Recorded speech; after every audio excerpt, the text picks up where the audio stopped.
about what integrative medicine is, and what types of opportunities you can get at Heartland, what a medical visit might look like, and some other resources and opportunities for the future. So I'm super excited. And I want to let these wonderful people introduce themselves, but I just want to note before we get started that Dr. Sonia Ayola had a time conflict that came up unexpectedly, so she won't be here today, but we're still going to have a really, really wonderful conversation. So before we get started, I just want to let our co-presenters introduce themselves. So if you all want to take it away, please let us know who you are, what you do, and a little bit about your story and how you came into integrative medicine. Sure, I can start. And Sreela and I and you were talking about before, maybe we actually, even before we get introduce ourselves, maybe we'll do a little bit of a grounding exercise, and then I'll introduce myself. But grounding work is something we do, and just it's nice to kind of center ourselves where we are right now. And if you're watching this now live, or if you're watching it in the future, just kind of a nice activity, something to just connect yourself to your place and your body and the earth. So maybe we'll take a couple minutes to do that. So if you just want to get comfortable in the chair that you're in, you can close your eyes if you feel comfortable closing your eyes, or just kind of look forward if that's comfortable for you, whatever your eyes want to do. And just take a couple deep breaths in and out, nice and relaxed. Deep breath in, another one out.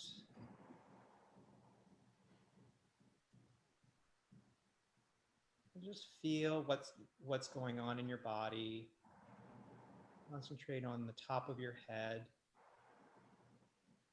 what that feels like down into your face, your jaw, and the stress of everything that's going on these days. A lot of us store a lot of tension in our jaw and our neck.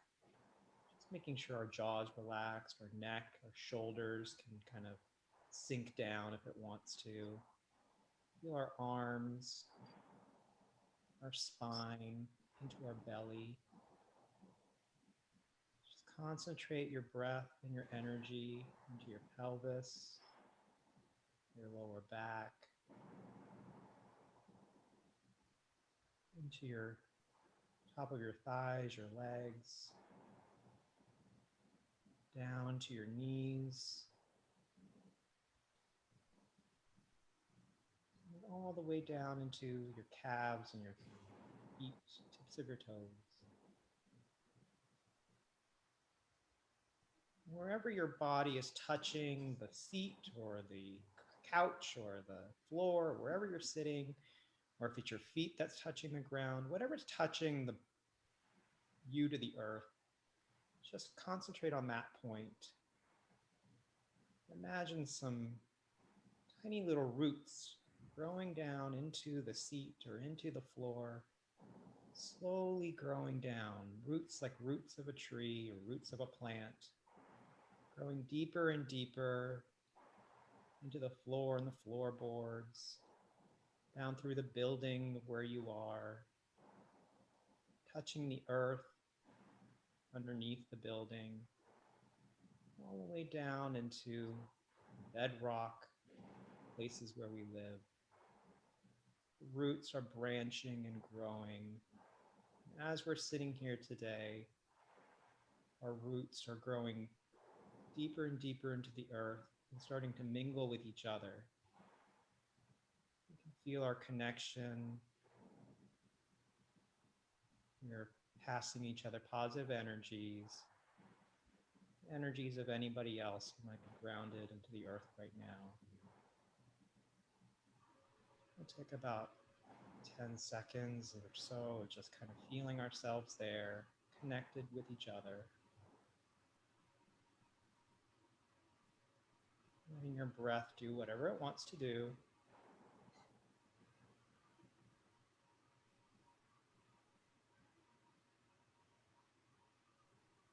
Now we'll imagine those roots starting to retreat, coming back through the earth, through the clay, through the bedrock, through the soil, the ground that we are living on,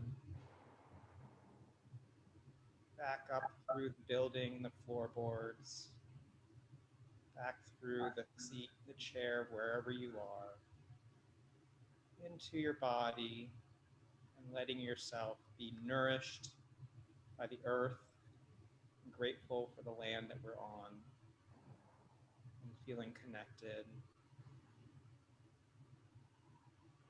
And then slowly we can open our eyes and feel where we are right now in our rooms and in our buildings, and our own homes. Feel centered and grounded.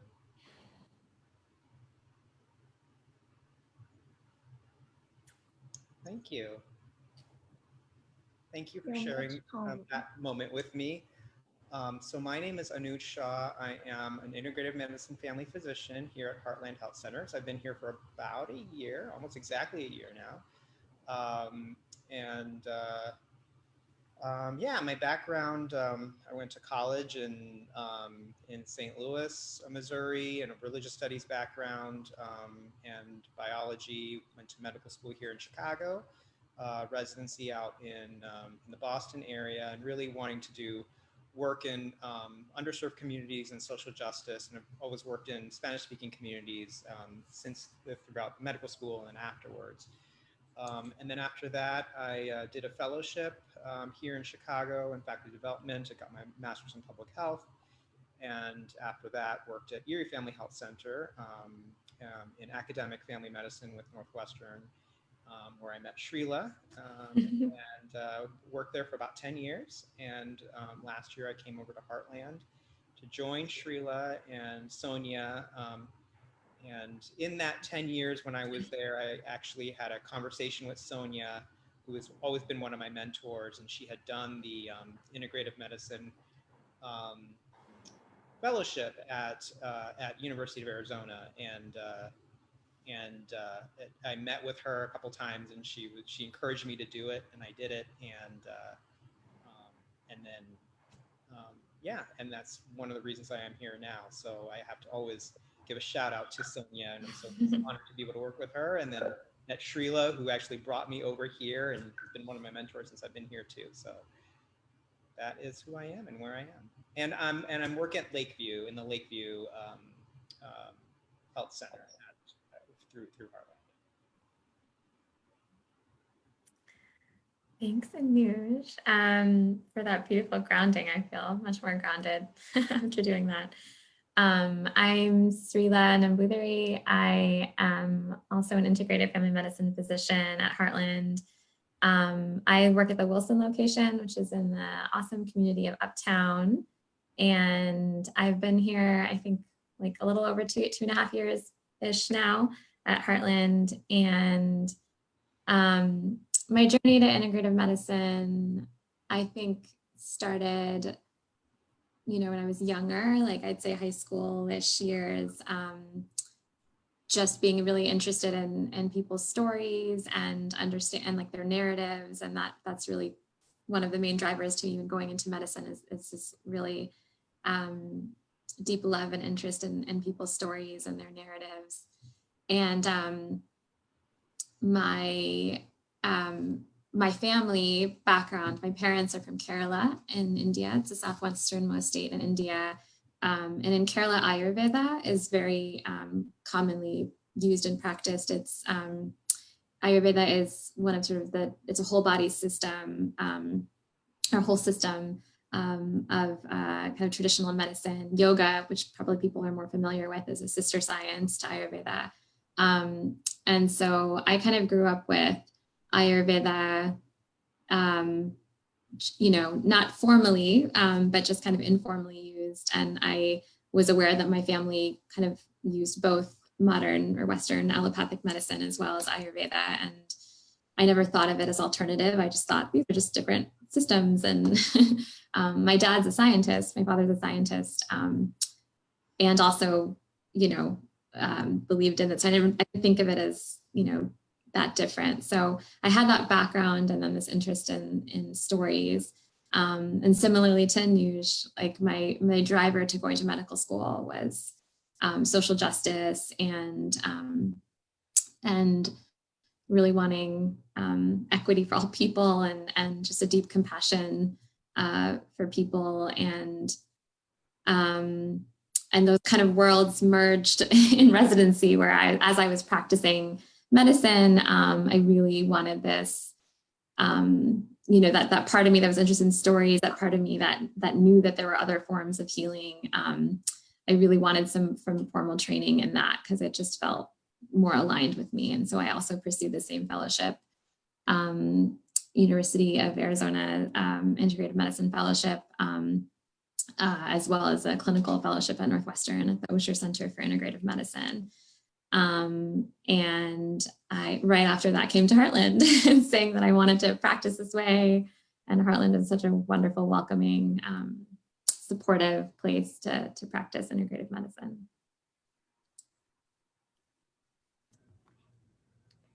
Awesome. Well, thank you both so much for being here. I'm really glad that you are both at Heartland, and I get the opportunity to work with you. And thank you for sharing your stories, or a small piece of your stories, and also for that grounding exercise. And we're gonna kind of get into some questions, but before that, before we start, I just want to let everybody know, if you're watching and you have some questions, to please put them in the chat on the Facebook Live, and we will answer them either throughout the presentation or at the end. So we will answer your questions for sure if you want to put some in. But I think just to start, in case people are new to integrative medicine or aren't really sure, if you can just let us know, like, what is integrative medicine? What is it that you all do? Can you give us a little bit more information about that practice? Who goes first? Is this me now? Go ahead. Yeah, so integrative medicine is, I think of it as kind of like a field sort of within modern medicine, allopathic medicine, that has a different approach. I think of it as whole person health. It's a mind, body, spirit approach. I think of it as looking as kind of being interested in root causes of symptoms and illness.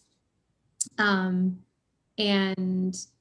its roots, and the roots of integrative medicine really are in, like, it's sort of a newish field within modern medicine, but the roots of it go back, hundreds, thousands of years.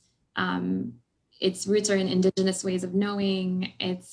There are already systems such as Ayurveda, traditional, and also traditional Chinese medicine, of which acupuncture is one tool that kind of use this mind, body, spirit approach. So that's really the roots of it.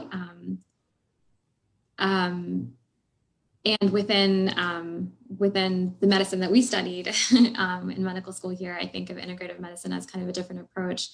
The way that I often tell patients, I kind of draw two pictures, and one picture is a picture of a tree.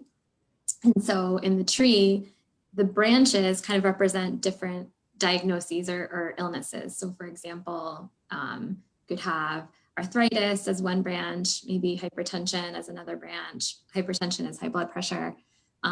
Maybe diabetes is another branch. Maybe insomnia is another branch. And traditionally, the way that we look at that, we think of them as separate, kind of separate illnesses.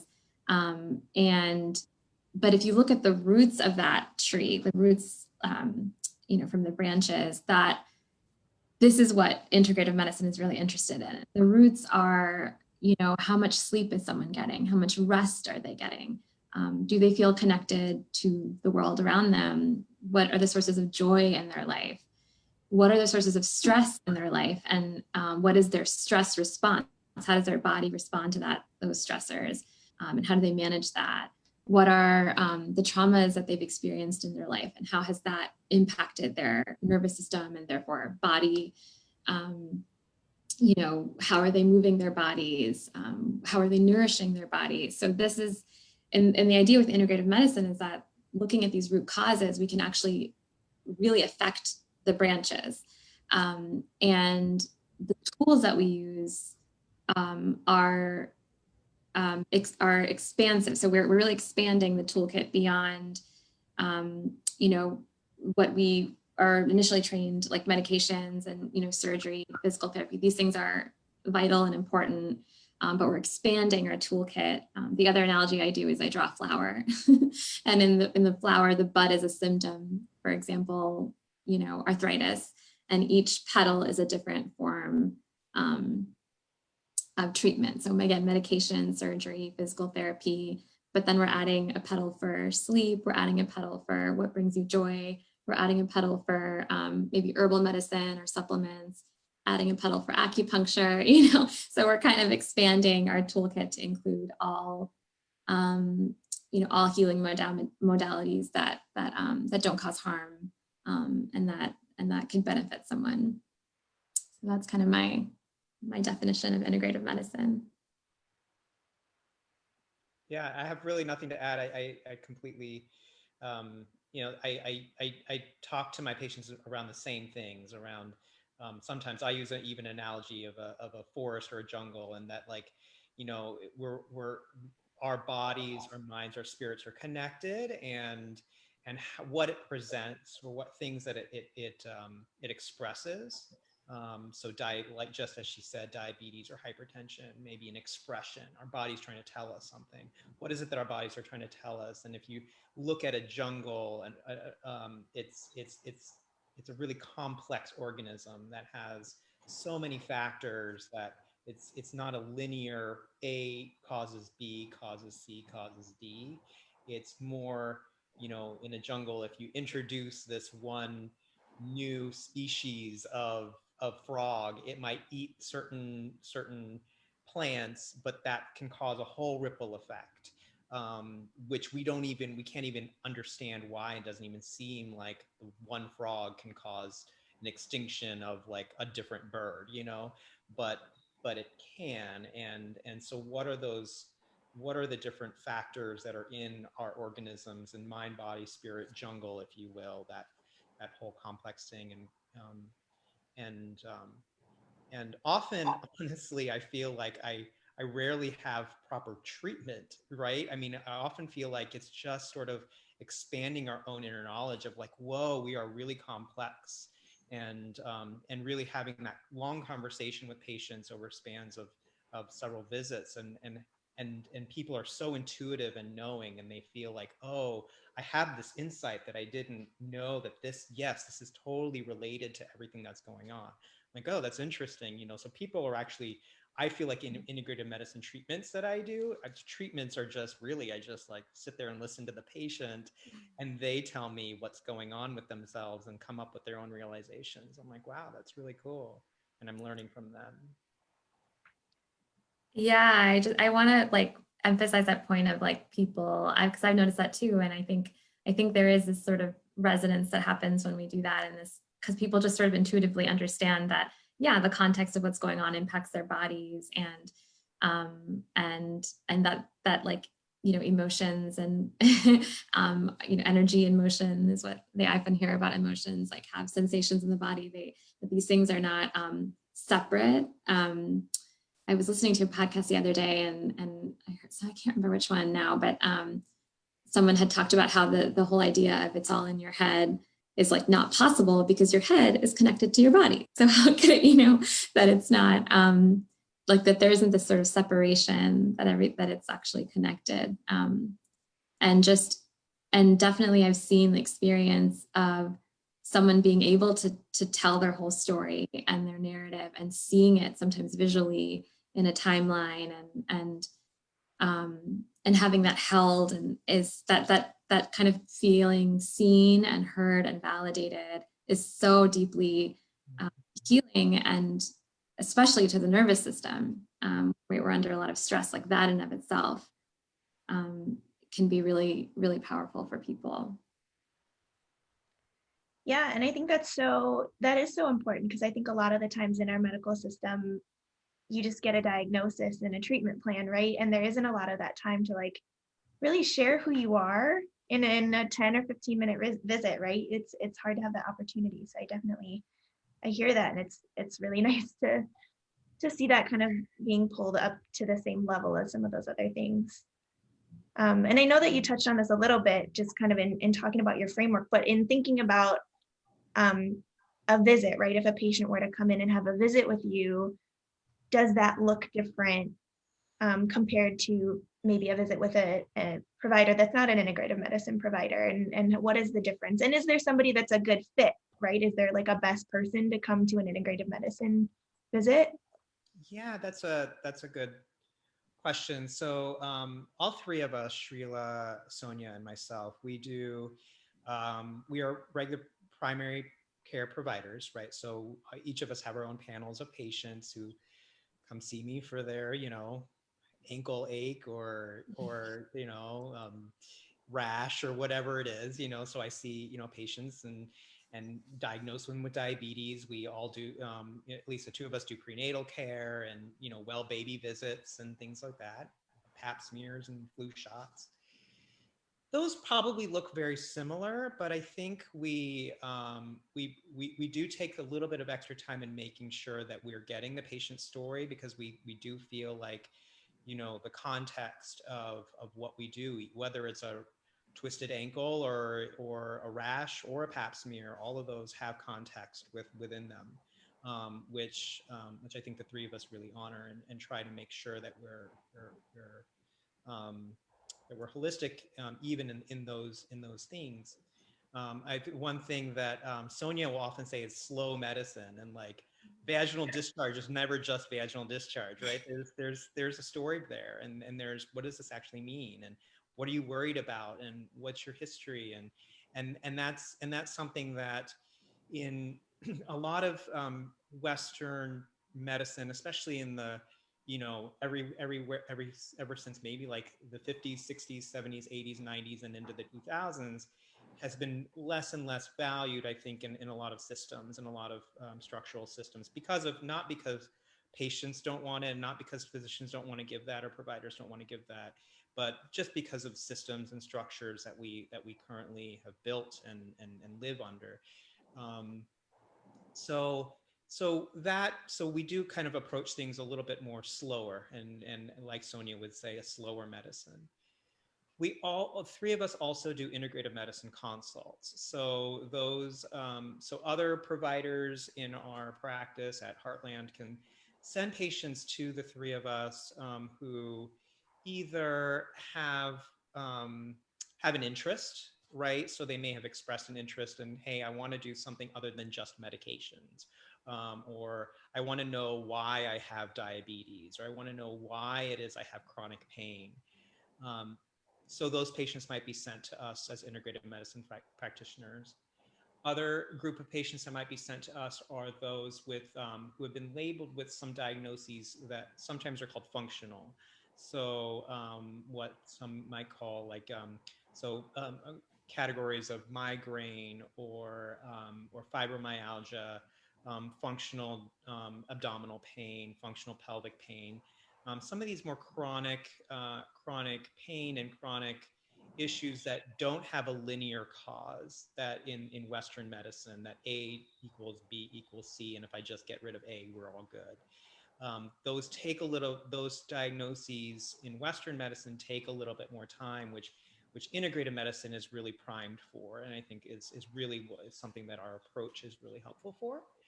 And then I think the third category of patient that we often see are what some will call, complex, where there might be several diagnoses on a person on several medications, and a person is not well suited for our traditional 15-minute visit that, here's your prescription and we should be all good, or go see the specialist and we should be all good. And a lot of folks, and I would dare say most people, Mm. deserve and want and need a little bit more extra, and that's something that the three of us offer for our patients. So what do those visits look like? I think the three of us do something a little bit different when we do see our patients. I start my first visit, actually just telling them what's going on and getting their consent. getting a person's consent, saying, here's the way that I approach my patients.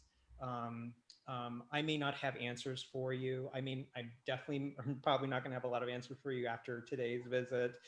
We may have to see each other over several visits. And in that time, I may want to, ask you a lot of questions about your own personal history, your childhood, but also your family history and generations, about how it is that you interact with the world, and what's meaningful to you. And is that okay? Does that sound okay? I don't want to just start asking these questions and be like, what's going on? So I get people's consent and I ask them, is that okay? Does that sound right to you? Is that something you're interested in? And also knowing that for some people that can be really traumatizing or triggering, and getting people's consent, and also, allowing them to say, no, that's not okay. And that's perfectly fine. So that's usually my first visit. And then kind of understanding where their goals are, where their health goals are.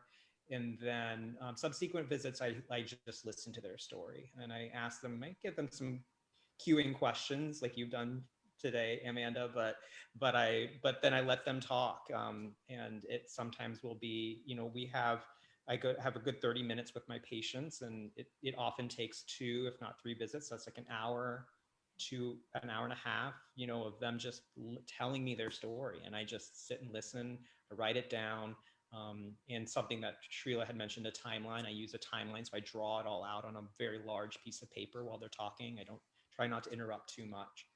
And then I go back and I kind of organize what they've told me, put it all together in certain kind of an order that makes sense to me, and then come up with some recommendations based on allopathic medicine. So, whoa, we never really checked you for these vitamin deficiencies or these infections, or do you have anemia? Like, I think there's some allopathic things. Allopathy meaning modern Western medicine.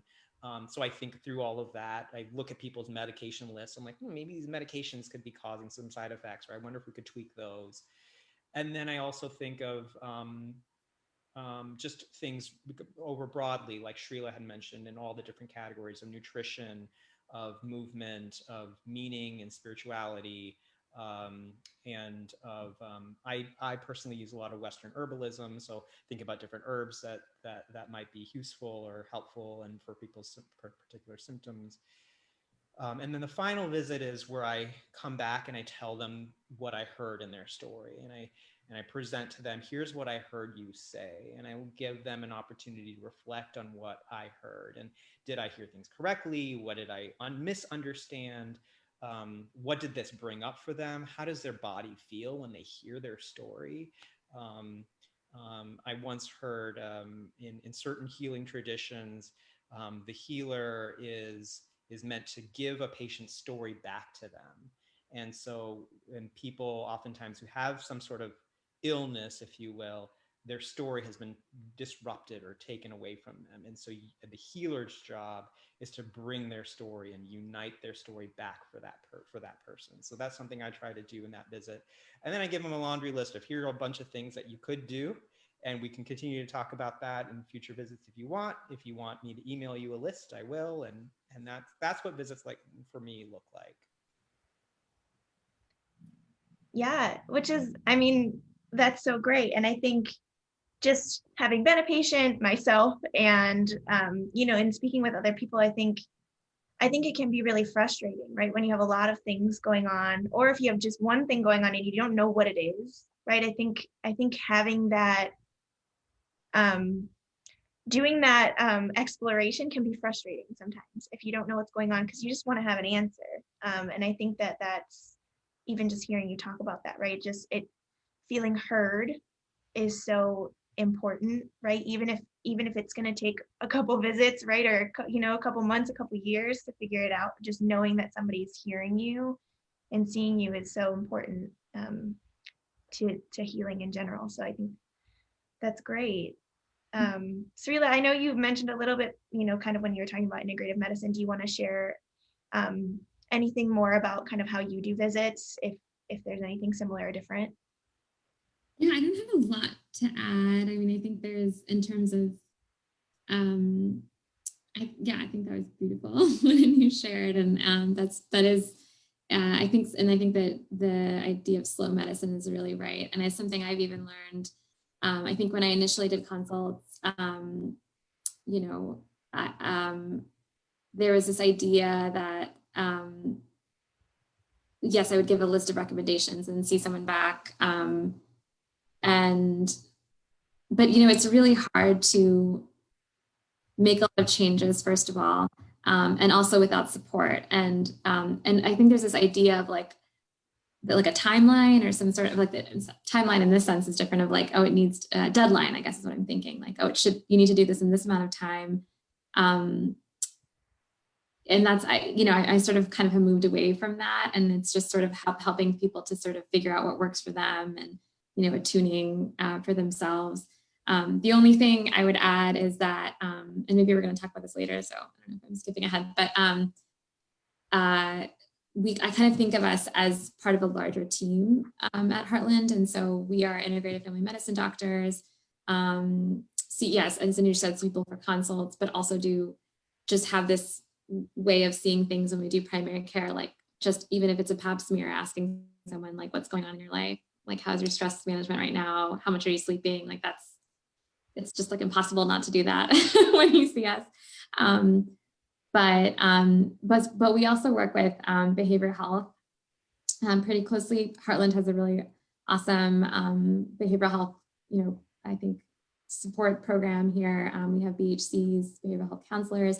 They actually do an intake for us before patients see us, like when they're referred to us as a consult. But then we frequently will refer to them to help support patients and help navigate to connect them to longer-term therapists or to other services in the community.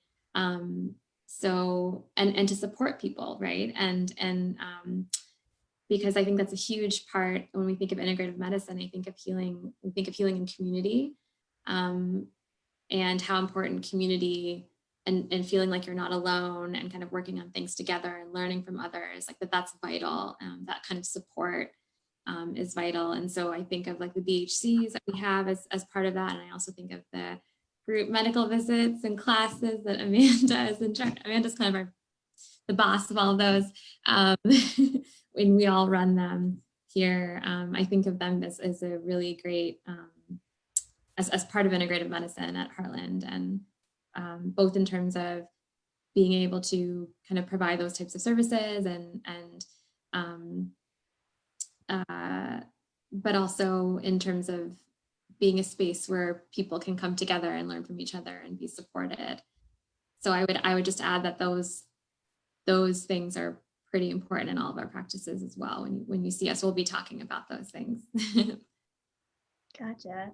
Yeah, that's so great. And I think that is kind of where I want to go next with this, right? Is like in thinking about an integrative medicine visit, and this is for people that are patients or aren't patients, right? Like how can anybody come and make an appointment with you, right? Even if you're not a patient, can you make an appointment to see you both? Yeah, and I know you just touched on that, Sreela, a little bit, but like what other services are essential through Heartland or through the community that kind of all interrelate with integrative medicine that are important to healing and kind of feeling better.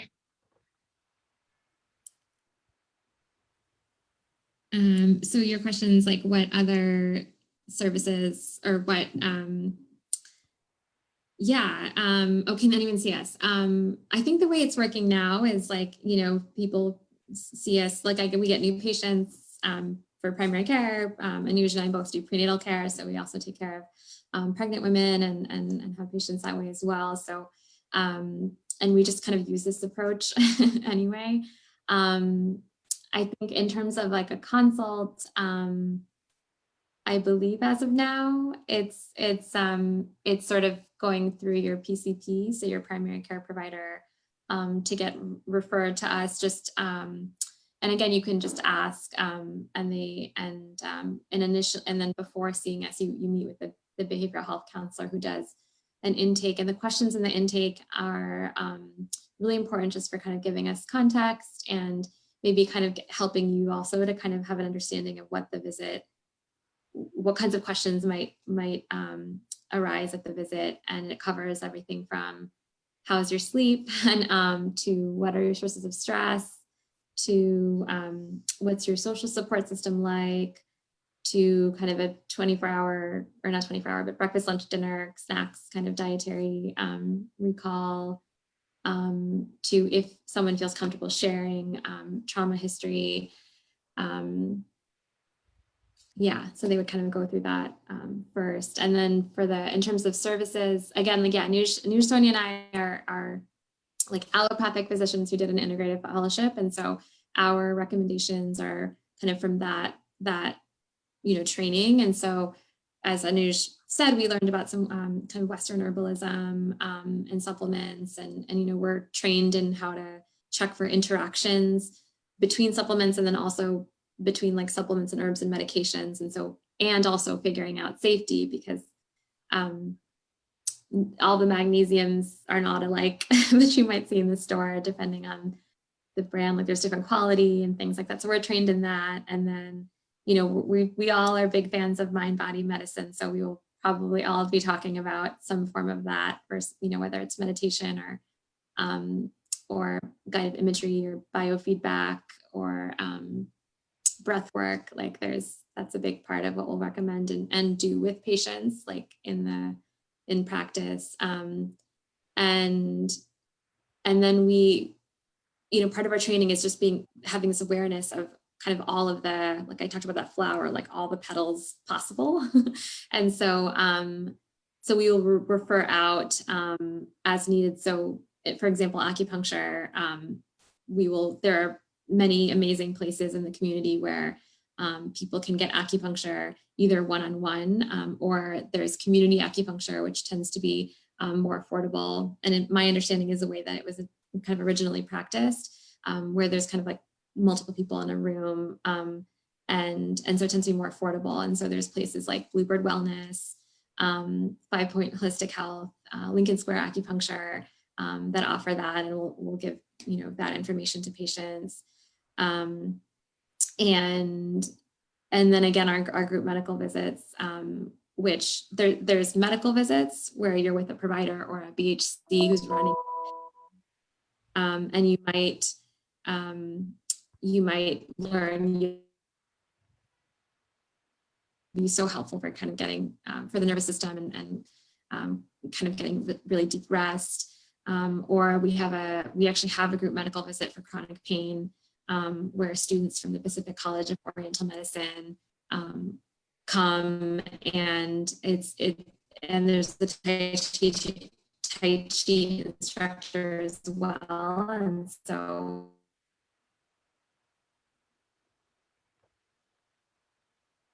there's a component from the provider, that the allopathic provider,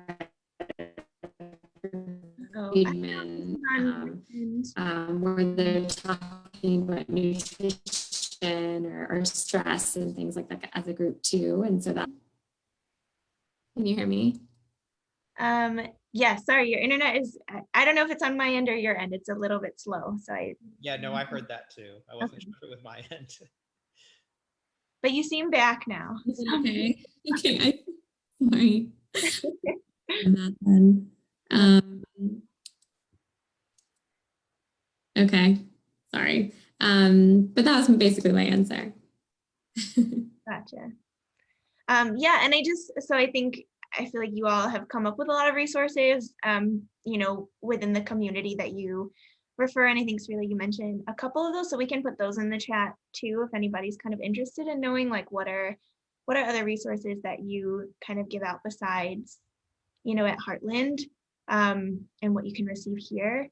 And I think also, just in case you're interested in becoming a patient, or you are a patient, and want to schedule an appointment, I can put the Heartland's contact information where you can call, and our website information. I'll drop that in the chat also, if you want to make an appointment or are interested in seeing either one of these providers or Dr. Ayola.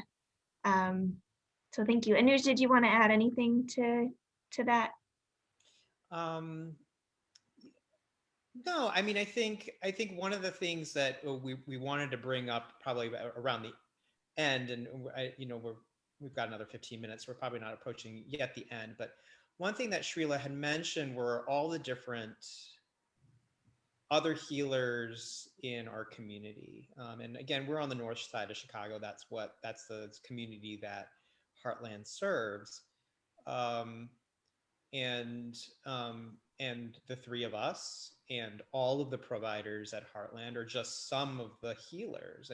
And we use that word healers because I use that word because I feel like it's more inclusive than doctor or provider. Some people didn't go to a formal medical school or nurse practitioner school or things of that nature, but yet have amazing, incredible abilities to heal others. And they're doing that within the community, and that is incredibly valuable and valid. And um, and and they are our peers, and they are our colleagues, and so one thing that I am aware of are where the limits of my own training are, right? So I'm a family physician. I'm not a surgeon. So when I see someone with a hernia, I'm like, yeah, you need to go see a surgeon. You don't want me, cutting you. Like, go see someone who's like a surgeon to like go fix that. When I'm seeing my prenatal patient, and if someone needs a C-section, you don't want me doing a C-section. You want to go to the OB for the C-section. And similarly, when I see someone who is having, who has, you know, chronically cold hands and cold feet, and has feelings of restlessness, and may have some sort of issues when it comes to certain times of day or something of that nature during certain seasons.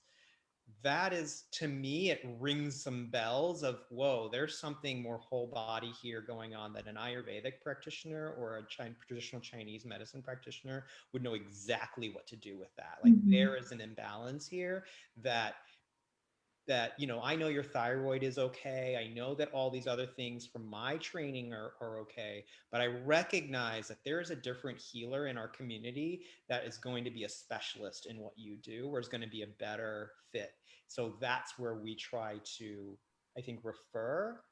I think even therein, my education and my knowledge about all the different modalities and healers in our own community is limited.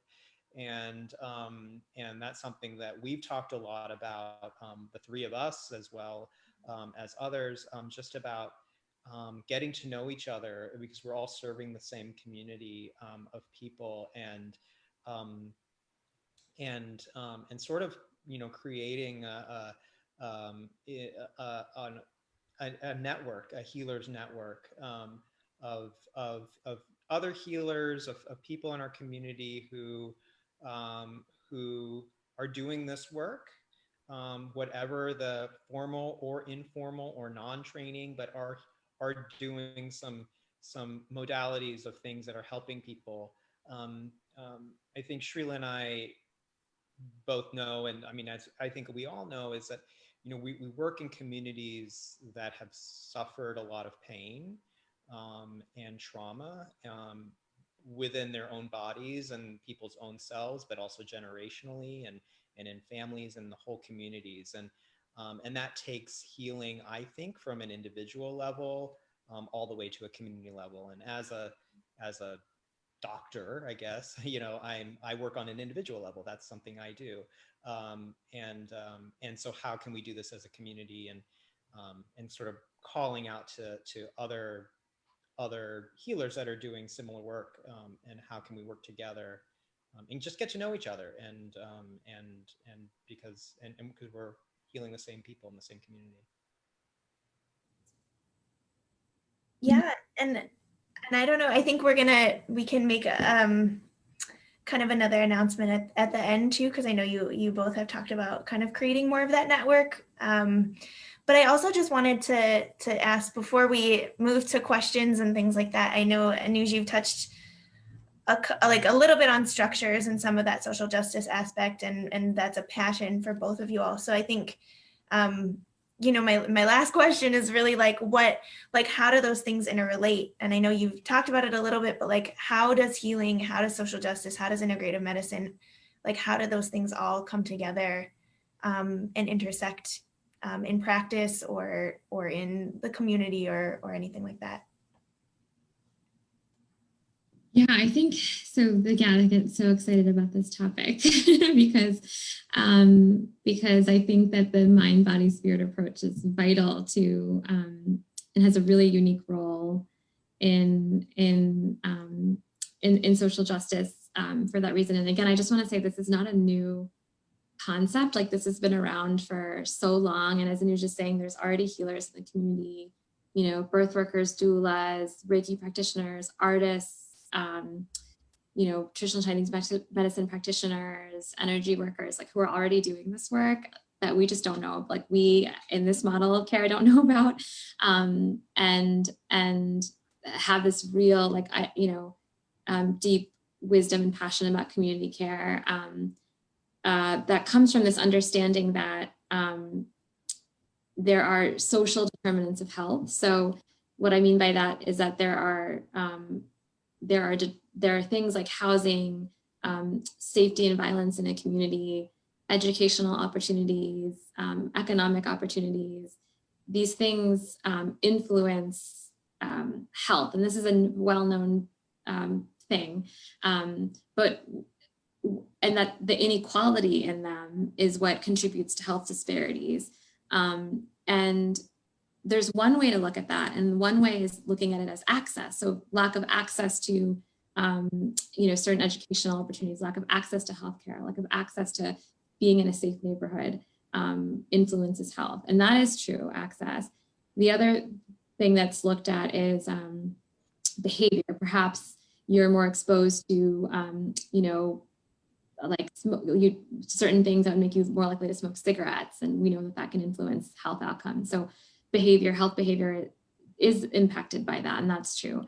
But the thing that is often not as much talked about, but that is really at the root, is how these different stressors, these different this inequality in these determinants of health actually impacts the body, impacts our physiological stress response. Which again, stress is not something in the head. It's a hormonal reaction that then impacts all the other systems in the body: gastrointestinal, digestive, immune system, endocrine system. And so where I see integrative medicine and kind of this approach, the mind, body, spirit approach, is that it's not going to really have a major impact in these social determinants of health, because that's systems of oppression are causing this inequality, and we need policy changes. We need, we need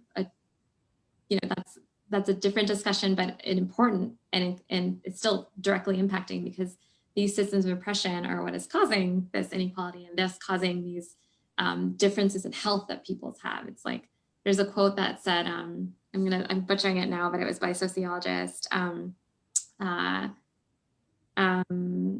about how our bodies are constantly being influenced by this social and economic context in our lives.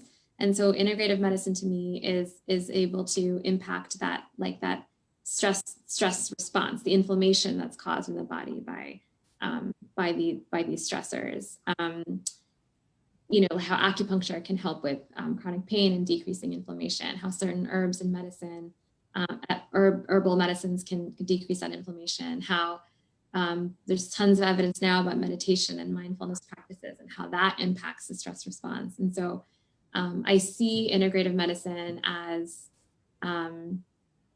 addressing that that burden, that chronic stress burden on the body. That's where I see it. And Anuj and I and Sonia and you all know that social justice is not a separate thing from health, right? It's bodies are always influenced by this context. So you can't, to me, it's like you can't separate it. You have to, we are, really strong believers in advocacy, and that this needs to be, this link needs to be shown, that like chronic stress has a direct impact in the fit and on the body. And that's where this mind, body, spirit approach can be helpful. Yeah. Yeah, Anuj, do you want to add anything to that? I have so many thoughts about this always, but it was so beautifully stated. So I completely agree with that. And I think one thing we also talk about, when I do my timelines with patients, almost 100% I uncover trauma. People come to me for hypertension, and I'm like, all right, let's just talk. And I hear their story, and trauma exists. I mean, I'm recognizing it more and more. And something that I'm reading more about now and recognizing in a lot of my patients is also just generational trauma. I mean, a lot of us hold trauma in our bodies that we don't know where it came from. But when you listen to people's stories and you look at history, and especially in not especially, I shouldn't say especially, but just in general, I think, and kind of recontextualizing the trauma that maybe that we may have been through, but maybe our generations above. And trauma we often think of as big T, right? So war, refugee, being displaced, slavery, racism. These are big T traumas, but there are smaller tree. I shouldn't even call them smaller tree traumas, but other traumas that people don't necessarily recognize that do impact our bodies. What are the traumas that that a male-centered society has done to all of my female ancestors that have been passed down into my body, or my queer ancestors, both actual like genetic queer ancestors, but also those who are my ancestors not by blood, and what are those traumas of of of brown people in the United States that impact me as a person, or of whatever it is, and all of those traumas are passed in through all of our bodies, and deserve healing and recognition, and it's powerful. I think it's so powerful when I actually do bring this up with my patients, like, of what do you think, women in female ancestors in your lineage have, how has that impacted who you are right now? And it's so impactful to see what patients come up with, and that release that comes out, and so when I think about, particularly in communities that we work with that have been disenfranchised for so long, it's just doubly, triply, quadruply so that these traumas are passed down in families, genetic families and chosen families, and in communities. And that's part of the work that I think we can do. The last piece I'll say about that is, what kind of trauma does the traditional medical system, also impart onto patients? And the traditional quick visits, which are great for some people and some things, but can be really traumatic for others. And so when a patient has had a history of having just not feeling great every time they go to the doctor, and that stress of going to a medical person, and that just causes them to feel ill that day because they have to go. The white coat hypertension, why should going to a healer cause someone to have higher blood pressure? Why is it such a stressful response? And so when we talk about, like, we're trained to say, first, do no harm. But if we're causing people's blood pressure to go up because they come and see us, we're causing harm. So one of the things I'm working on, which I think is so difficult, which I think is the most profound thing, is that statement of first do no harm. How is it that I can actually truly do no harm and actually just have people not stress out when they see me? It's like, it's such a low bar, right? Like, it's just such a low bar. But then, to build on top of that, how can I see that they might feel better after they've seen me? Like, that's, if I could get to that, like, whoa, right? Like, yeah. Yeah, no, I hear you both, and I think everything that you're saying is so important, and I think that's why, I mean, first of all, thinking about these structures, right? Like these are structures like systemic racism and like the structures of medicine, right, that are put in place that are causing harm consistently, right, and are so big. But I think that's also just in hearing you both talk, right, like why storytelling is so important, because a lot of the times in the system, people get reduced to their disease, right? They get reduced to a number on the scale, they get reduced to all of these things, and it takes away everything else that's happening. And I think there's a lot of, I'm a dietitian, so I see people for like food and eating all the time too. And I think that's something I see, right? Is like a lot of the time if you're diagnosed with an illness, it's your responsibility and it was your fault, right? Is kind of the way that we think about that, when most of the things that people are dealing with are a result of oppression and trauma and things that have happened to them. And it's not this like individual, I feel like we place an individual burden on people so many times in medicine, versus thinking about collective healing and what's going on, what has happened in your past, what's happening in your community. Yeah, and I think that's why it's impossible to, I think, as doctors, like, I think if we can at least acknowledge that with patients and say like that because again, it's impossible to, you can't remove like a body from the context, like you can't. So to acknowledge that, like, being in a marginalized community, whether you're Black or brown or queer or like, it's that has an impact on your body because of how the system is set up, and that it's not, that there's a I don't know what the right word is, I guess, yeah, political, social component to that is so important to acknowledge. And to Anuj's point too, like, I also think, yeah, and we talked about this a lot, but like, I think, people in larger bodies, I think can have a lot of trauma from the medical system. I think people with illnesses that don't fit a box, like in the way that we are trained. So like, for example, a lot of pain syndromes or like chronic pelvic pain or fibromyalgia, a lot of those patients, I think, or patients with those diagnoses, I think, tend to experience a lot of trauma because they're, it's not anyone's fault. Like, I think there isn't this with providers. I think there maybe isn't this understanding of like what it is or like how, and they don't feel like they have tools to help people. And so I think a lot of patients can sort of feel not seen and heard. But that again brings to the point of why this like network of healers, because there are, especially when we think about chronic pain, like it really has to be beyond what we're doing, what we're trained in. And there are medications that can be really, really helpful. But also like creative self-expression can be really helpful. Also acupuncture can be helpful. Also certain herbs, body work can be really helpful. And so I think expanding our toolkit is even more, and really, partnering with people who have this knowledge and wisdom and compassion is really important as well. Because as I said, we know our limitations, like where we're limited. Mm-hmm. We want to bring in the people that can help as well.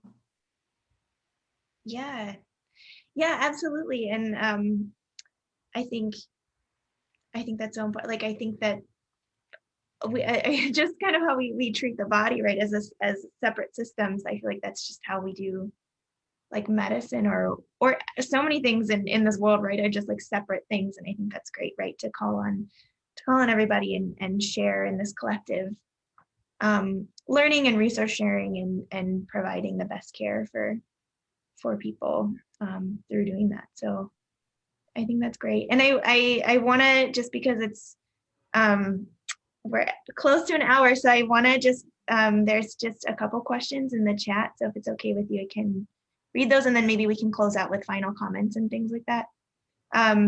So one, just kind of relating to this topic of trauma and social justice and things like that. One question is it true that we hold trauma in our hips?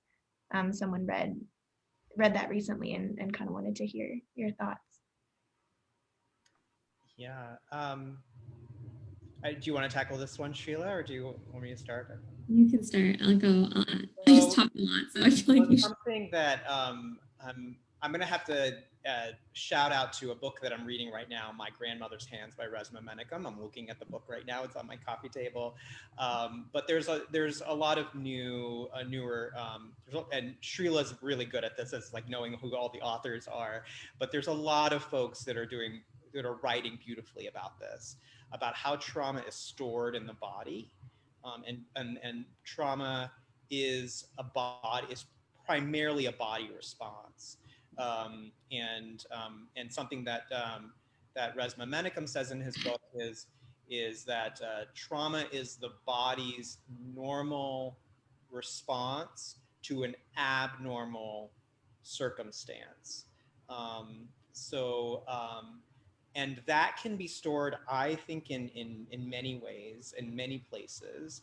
I learned in medical school that chronic pelvic pain is often related to trauma. Period. That's kind of where it ended, but it was that make sure that we do a good history when there is chronic pain in the pelvis, because that is one place that trauma is stored. Why in the pelvis? I guess from an allopathic perspective, I think there's a lot of muscles down there. There's a lot of nerves down there. There's a lot of history that happens in the pelvis. In the traditional Chinese medicine, your dantian is this center of energy that's kind of in the lower pelvis. In Ayurvedic medicine, there are the different chakras, and I often show my patients different chakras that may align to certain feelings or emotions, and self-esteem, for example, and things like that. And I show them this. I'm like, I don't know if this has any truth or not, but what do you think when you look at this picture? And some of my patients like, oh my gosh, I'm having pain right there, or I have issues right there in this part, and those are so related to these emotions that I've been having. Like, okay, great. So again, I yes. But again, I know my limits, but I often do find that they are related. Sreela, anything? Yeah, I think it can be stored in different places in the body. I think I really feel like a pelvic floor physical therapist or certain body workers might have much more depth to that answer than us, like in terms of why exactly, which is why we really want to build this network. But yes, I think as Anuj was saying, like again, it's if we think about like what is trauma and like physiologically, as Anuj was saying, like our bodies are always trying to protect us, right? Like they're trying. There's this term called allostasis, which is basically like the changes that happen in the body, like the things that body does inside of kind of outside of our awareness, that is adapting constantly to our environment, to our social and our economic and literally our environment. And so it's because it's trying to help us to survive. But over time, like it's kind of like the wear and tear on the body over time, especially if those burdens continue and don't go away, or if there was like a major, trauma as well. And we weren't able to kind of, address it at the time, which is the case a lot of the time. And so, so I think it's a perfect example of like mind, body, spirit, that it's not, these things aren't sort of separate. Mm-hmm. Yeah, and I think that's so important, and I think I've learned so much from you both just in talking about that, right? And going back to like the head and the body are not separate, right? And understanding that, yeah, we can hold these things in so many places in our bodies, I think is mind-blowing when you think about it, because it does help kind of give meaning to why some things are happening. Yeah, and then the other question that's in the chat right now are, what are common barriers for patients to pursue integrative medicine, and what are ways you found to kind of overcome some of those barriers? Mm-hmm. Oh, this is a good one. Sreela and I talk about this a lot. I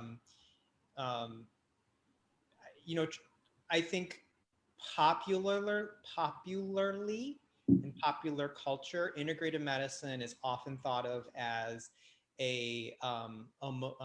something that's available to only those who have means, right? And unfortunately, some modalities have been co-opted therein. So certain particular herbs or certain particular nutritional therapies or certain therapies, bodywork therapies, have been commodified and are expensive and therefore only available to others. I think the important thing to recognize is that a lot of these modalities are indigenous and are cheap and are available. We can grow a lot of our own herbs, even here in Chicago in a little bucket on my balcony, and people can touch. I mean, right now it's harder, but I mean, there are massage therapists and acupuncturists that are doing that work right now in safe ways during the pandemic, and touch therapy is cheap, right? I mean, people can touch. We have osteopaths. I mean, a lot of physicians right now are trained in osteopathic medicine, which is a wonderful way of utilizing the hands to lay on a patient and touch, and that energy in itself. And I'm not trained as an osteopath, but there's a lot of benefit there. So these things are available and can be available if we do the work and the community work that needs to be done to make sure that people are aware that that is available. I think if you, and that's another call out to anyone who might be listening or may be listening in the future. If you are a healer in our community and are doing this work, let us know. And probably Amanda, you could probably let people know about best how to let us know, because we want to learn from you, and also share with you, and be together with you. What are those barriers? I ask what those barriers are to each of my patients, and then let's not go where the barriers are. Let's go where there's not barrier, right? So what is it that you can do, right? Like, what is it that, okay, if fish oil supplement is not available for a lot of people, they can be really expensive, and a lot of fish oil supplements that are out there are not really high quality. But a can of sardines is really cheap, and a can of sardines has a lot of omega-3 fatty acids, and that's really available. So where do you do your grocery shopping? Are you going to Aldi? We were trained in our fellowship to really look at specific herbs and particular formulations. But I also have to know that some of my patients are going to the curandero, or they're going to the local bodega, and this is what's available in these, the té de manzanilla. Well, that's great. Okay, well, that is something that we can absolutely utilize. It's a demulcent, and here's how it's utilized. Or, what is it that you're buying at the grocery store that is super cheap that we can utilize? So it doesn't have to be inaccessible. So people do find barriers, but then I think it's our job as healers to find, okay, well, then let's find something that's not a barrier. Yeah, I think I don't have a ton to add to that either. I think, but totally, like, another thing we talk about, as you said a lot, I get passionate about, is like how the image of integrative medicine is it's like for people sort of, I think it's changing a little bit, but it was sort of seen as a luxury thing and kind of like for the elite, but how that's like because of cultural misappropriation, because like the roots of these things are in indigenous ways of knowing. They're in, I think food and herbs as medicine is in almost like every culture. It's not, and so I think, I think that unfortunately, like, and this is in the wellness world in the US too, there's just been a lot of that.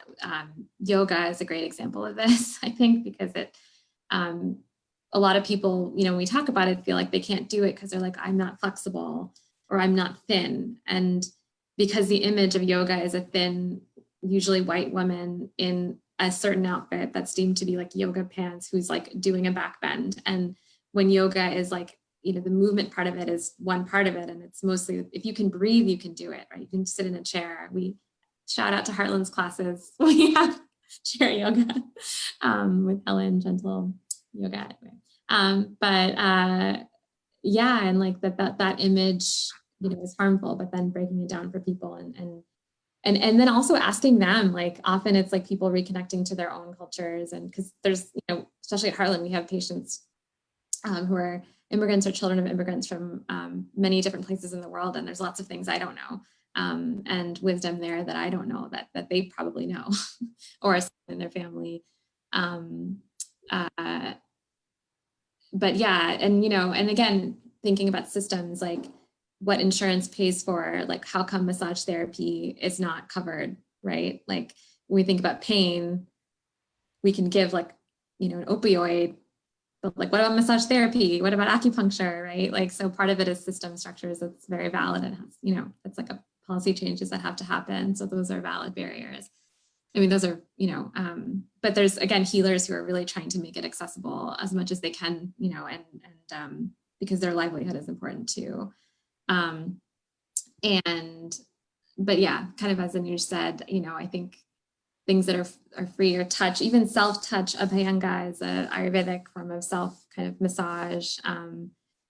And in times of COVID, yeah, herbs as medicine, food as medicine, where it's possible, because that is also a barrier, food access, and then I think like that again, we're huge fans of mind body medicine, so breath work, because that's free, and kind of learning how to work with that. And there are so many. I think the other barrier is when people go to see a modern kind of Western medicine doctor, they may not know about these other modalities. So at Heartland's a different, at Heartland, I think, yes, we have 3 integrative doctors now. We have all these other services. But I think that's probably a barrier too, is someone goes to their doctor and they don't have this mind, body, spirit approach because they never learned it, or they don't know about it. And so that is probably a barrier, is someone not knowing that this exists. And sorry to interrupt, but just even so much more than that, just the system itself, that because so many of my friends and other physicians, they want to do this, or but the systems don't necessarily allow for them to be the kind of healers they want to be for the patients that they know that they want. And so that we just have to really shout out to our chief medical officer and our CEO for making this available to our patients who are uninsured, who are underinsured, who are like, and that's really the vision of Dr. Lori Carrier and our chief and our CEO, like, who just said that this is a priority, and this is the type of healing that our patients need, and so we're going to make it available to them. And that's just their own vision. I don't know how they do it, but they have. We love our leadership. Yeah. Great. And I think, and I love that, right? Because I think that there are so many things that are accessible, right? That are easy, that you all mentioned. But there are so many structures that need to change. And I think part of that is that healers network, right? That you were talking about, is bringing people together and kind of calling for that collective change, because these structures are very strong and very, they keep a lot of those things in place that keep things inaccessible. So just a quick shout out about that. Like, if anybody's interested in being a part of a healer network and kind of being a part of these conversations, or you want to learn more, or you are a healer and you want to join, I'll put my contact information in the chat if you want to reach out to me, and then we can kind of go from there. And I think also, just to kind of second all of the things that you have been talking about, right? Like at Heartland, especially if you're not familiar with Heartland, we are always accepting new patients, regardless of insurance, if you have insurance or not, your documentation status, your financial ability. We work with we always want to accept new patients, regardless of those things. And so that's one way that we're working to kind of address some of the barriers to healthcare in general. But yes, we also have our wonderful integrative medicine providers, and we do have, just to kind of talk for 1 minute about the groups that you all have mentioned, right? Like we offer group medical visits at Heartland that are with providers, often both Anuj and Sreela lead groups, but we have like integrative focused wellness groups. We have acupuncture and Tai Chi. We have groups for chronic pain like yoga, and intuitive approaches to eating and nutrition, and a lot of other things that we offer for our patients that are accessible, or hopefully as accessible, and kind of breaking down some of those barriers to that inaccessibility and creating community. So if you're interested in learning more, you can also email me with the email that I put in the chat, or the contact information if you want to learn more. We've talked for a really long time. Do you have any last comments or thoughts kind of before we close out for today? I think I just want to thank everyone for watching or listening, either live or after. And thank you so much for your questions, to the 2 questions that we had. And yeah, I think we are hoping to do more of these, so stay tuned. And with other healers as well, and continue the conversations. Yeah, thank you. Similarly, thank you all for joining, and drink water today and rest. If you were just watching something for an hour, give your eyes a rest, turn off your computer or your phone, and relax. Thank you. Perfect. Thank you, Amanda, for all of the work that you put into this. Amanda's amazing. This is what brings me to work every day. I'm so excited about it. Thank you both so much, and thanks, everyone, for listening. And if you have any other questions for myself or either Sreela or Anuj, I will put my contact information in the chat. But yeah, thanks everyone. Have a good rest of your Saturday. All right, bye.